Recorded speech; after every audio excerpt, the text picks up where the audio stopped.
आज हम देखेंगे थेल्स प्रमेय, जिसको हम बीपीटी के नाम से भी जानते हैं। आइए देखते हैं क्या कहता है। यदि किसी त्रिभुज की एक भुजा के समांतर अन्य दो भुजाओं को भिन्न भिन्न बिंदुओं पर प्रतिच्छेद करने के लिए एक रेखा खींची जाए तो ये अन्य दो भुजाएं एक ही अनुपात में विभाजित हो जाती हैं। आपके जब बोर्ड एग्जाम होगा तो उसमें ये नहीं पूछा जाएगा कि विभाजित कैसे किया, इसमें इसी तरीके से सीधा नहीं लिख दिया जाएगा। उसमें ये लिखा जाएगा यदि किसी त्रिभुज की एक भुजा के समांतर अन्य दो भुजाओं में भिन्न भिन्न बिंदुओं पर छेद करने के लिए एक रेखा खींची जाए तो ये अन्य दो भुजाएं एक ही अनुपात में विभाजित हो जाती हैं। सिद्ध कीजिए, या तो लगा देगा सिद्ध कीजिए कि दो भुजाएं एक ही अनुपात में विभाजित हो जाती हैं। बस ऐसे ही करेगा। चलिए हम सब लोग देखते हैं। पहले दिया है यदि किसी त्रिभुज की एक भुजा के समांतर दो भुजाओं भिन्न भिन्न बिंदुओं पर प्रतिच्छेद करने। चलिए पहले हम बना लेते हैं एक त्रिभुज, छोटा सा बना लेंगे त्रिभुज। चाहे आप टेढ़ा बना लीजिए चाहे सीधा बना लीजिए, बात वही है। समझ में आई बात? चलिए अब कहता है कि यदि किसी त्रिभुज की एक भुजा के समांतर, इसके समांतर जस्ट, ये देखिए इसके जस्ट समांतर, तो इसको हम नाम दे देते हैं ए बी सी ई और एफ।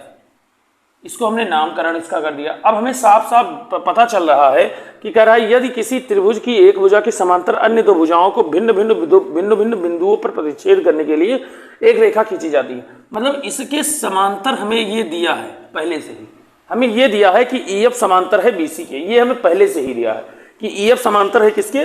बीसी के। देखिए हमें पहले से ही पता है कि ई एफ समांतर है बीसी के।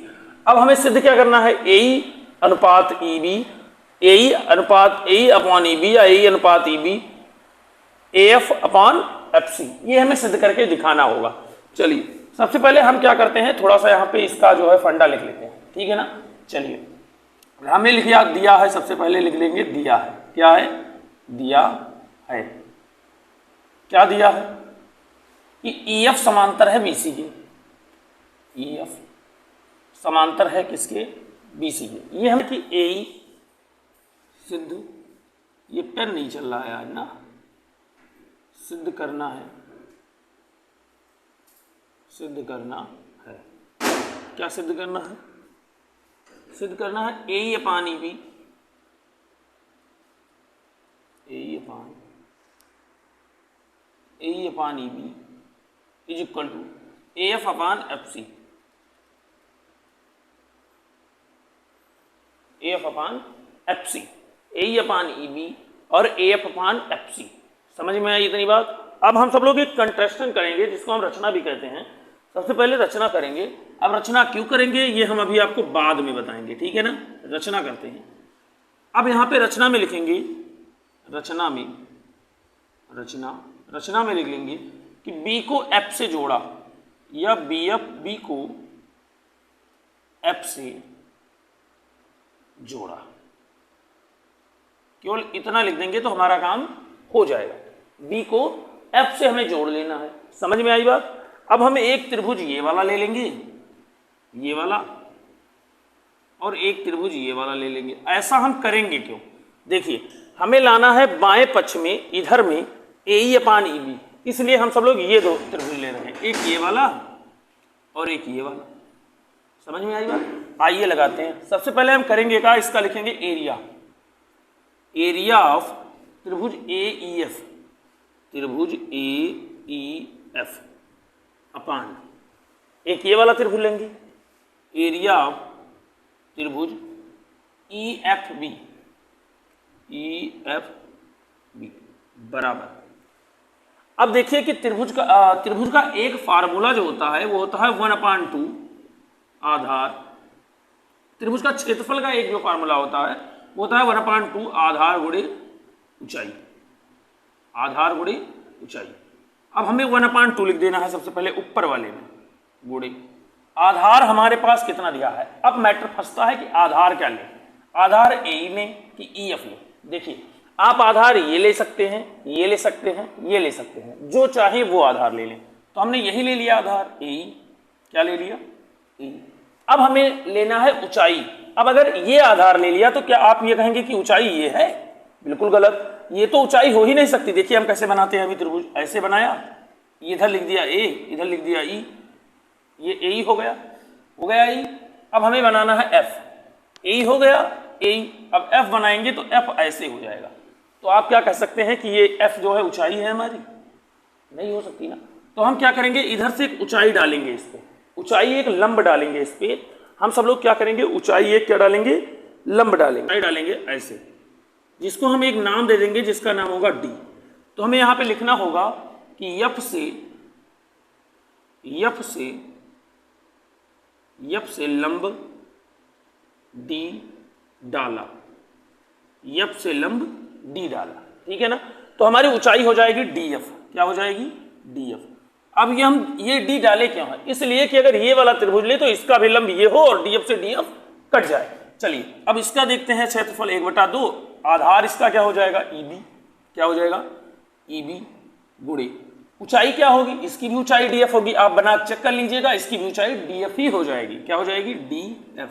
अगर डीएफ नहीं होगी तो डीएफ से डीएफ नहीं कटेगा, अगर नहीं कटेगा तो हमारा AE/EB नहीं आएगा, इसलिए इसको हम लंब डालते हैं। डीएफ से क्या हो गया, डीएफ खत्म, 1/2 से 1/2 खत्म, हमारा आया क्या, AE/EB। एक तरफ तो हमने सिद्ध कर दिया।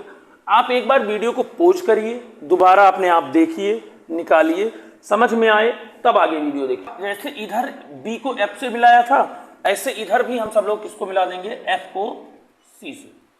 किससे मिला देंगे, E को C से। तो लिखेंगे यहां पे रचना में कि E को C से मिलाया। समझ में आई बात। अब हम सब लोग फिर लगाएंगे, ये हो गया। अब ये सेकेंड वाला करते हैं, उधर वाला। अब इसमें लेंगे हम कौन सा त्रिभुज, एक तो त्रिभुज ले लेंगे, एक त्रिभुज ले लेंगे ये वाला, और एक त्रिभुज ये वाला लेंगे ही, क्योंकि AF हमें चाहिए और FC चाहिए, ठीक है ना। चलिए और चलिए हम सब लोग करते हैं। देखिए area of AFE, area of त्रिभुज AEF या AFE, कुछ भी लिख सकते हैं, AEF अपान एरिया ऑफ त्रिभुज EFC, एरिया ऑफ त्रिभुज EFC। चलिए हमने बता ही दिया है फार्मूला, 1/2। आधार इसमें क्या हो जाएगा, आधार तो AF ही हो जाएगा, समझ में आई। ऊंचाई इसमें क्या हो जाएगी, ये सोचने वाली बात। जैसे हमने यहां से एक लंब डाला था, ऐसे यहां से भी एक लंब डालेंगे, और इसका नाम आप जो चाहे दे सकते हैं, बस कटना चाहिए, ABCDEF। तो हम चीज दे देते हैं, क्या करना है, ठीक है ना। चलिए अब हमें आधार मिल गया, ऊंचाई क्या हो जाएगी हमारी, EG। ऊंचाई क्या हो जाएगी, EG हो जाएगी।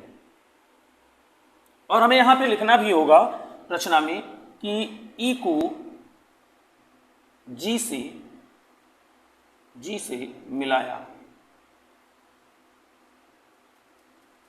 ठीक है ना। चलिए EG हो गया अपान। अब हमारा एरिया इसमें क्या हो जाएगा, त्रिभुज में FC, 1/2 गुणे FC गुणे ये हमारा जो है ऊंचाई यही होगी, EG से EG खत्म, 1/2 से 1/2 खत्म, हमारा आया कितना, AF/FC। अब आप ये सोच रहे होंगे कि इसमें हम लंब क्यों डाल दिए। देखिए लंब इसलिए डाल दिए क्योंकि इसको हम जब त्रिभुज को ऐसे मिल बनाएंगे तो ये कुछ ऐसे करके बनेगा, ऐसे करके, समझ में आया। तो ऊंचाई तो ये हो नहीं सकती, ऊंचाई देखिए, ऊंचाई एकदम सीधी रहती है जो 90 डिग्री का एंगल बनाती है, ऐसे करके। तो ऊंचाई हमेशा सीधी रहेगी जो 90 डिग्री का एंगल बनाती है, इसलिए हमने इसको बनाया है, समझ में आई। इसलिए हमने E को G से जोड़ा है। देखिए ऊंचाई जो होती है, अगर आप त्रिभुज को मापेंगे सीधा खड़ा करके तो ऊंचाई G ही होगी, समझ में आई बात, समझ में आई बात। देखिए हमारे पास AE/EB आ गया और AF/FC आ गया। अब हम इसको बराबर ऐसे नहीं रख सकते हैं।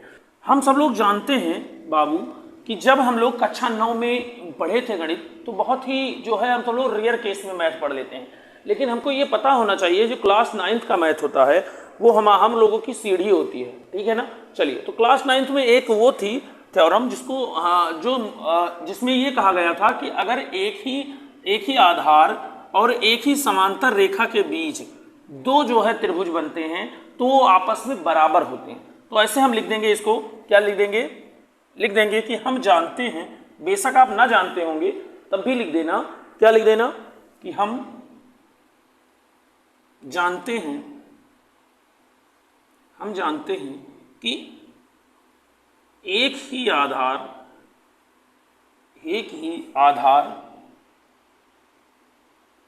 और समांतर रेखा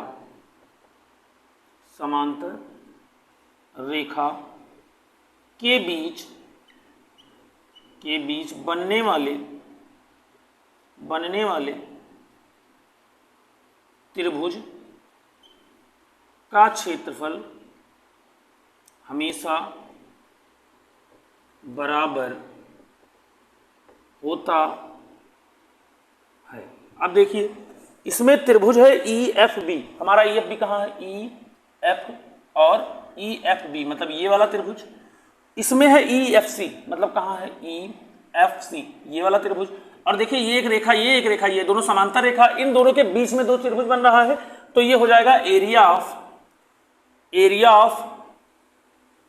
ये त्रिभुज का एरिया ऑफ देखिए area of EBC EFB area of EFB, उसके बाद एरिया ऑफ त्रिभुज EFC, ये आपस में क्या होंगे, बराबर। इसी प्रकार लिख देना है, इसी प्रकार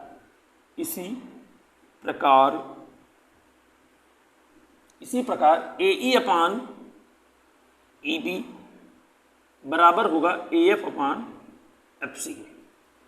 प्रूव्ड।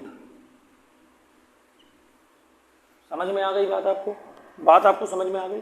चलिए अब हम सब लोग दूसरी वीडियो में देखेंगे बीपीटी का विलोम और क्वेश्चंस भी देखेंगे 6.1 और 2 चैप्टर के, ठीक है ना। चलिए नमस्कार, जय हिंद।